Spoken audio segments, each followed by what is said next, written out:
যদি দূরের ছোটোখাটো কোনো কাজ হয় তাহলে কিন্তু যেতে একটু বেশি সমস্যা হয়। যাই হোক, এখানে একটা কল এসলো আমার হঠাৎ ফোনে যে ভাই আমরা ঢাকা থেকে আসছি, নতুন বিল্ডিং, কমোডটা ব্যবহার করতে পারছি না, পাইপ দিয়ে পানি পড়ছে।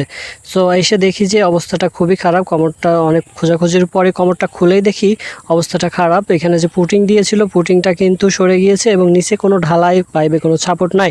সো আমরা কিন্তু সমস্যাটা সমাধান করব এবং যে মিস্ত্রি কাজটা করেছে তার কিন্তু একটা বিরাট বদনাম হয়ে গেল। এখানে কিন্তু তার কোনো সুনাম আসবে না, তার পরবর্তীতে আর ডাকবেও না। এই সমস্যাগুলোর সমাধান আমরা করে থাকি না বেশিরভাগ সময়ই, কারণ একবারেই হয়ে যায়। তো মিস্ত্রির ভুলের কারণে এই সমস্যাটা হয়েছে, প্রথমবারেই কমোডটা ব্যবহার করতে পারছে না তারা।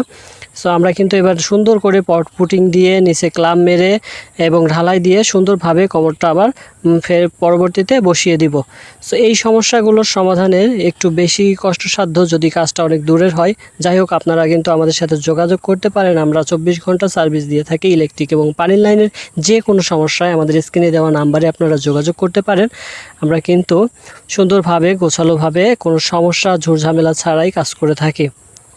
তো আমরা এখন কিন্তু কমোডটা সুন্দরভাবে বসিয়ে দেব। পুরাতন যেই পুটিংটা আছে সেটা কিন্তু ভালোভাবে রিমুভ করে দিব এবং সেখানে আবার নতুন করে ভালোভাবে পুটিং দিয়ে কমোডটা বসিয়ে দিব এবং নিচে সুন্দর করে ক্লাম মেরে ঢালাই দিয়ে দেব।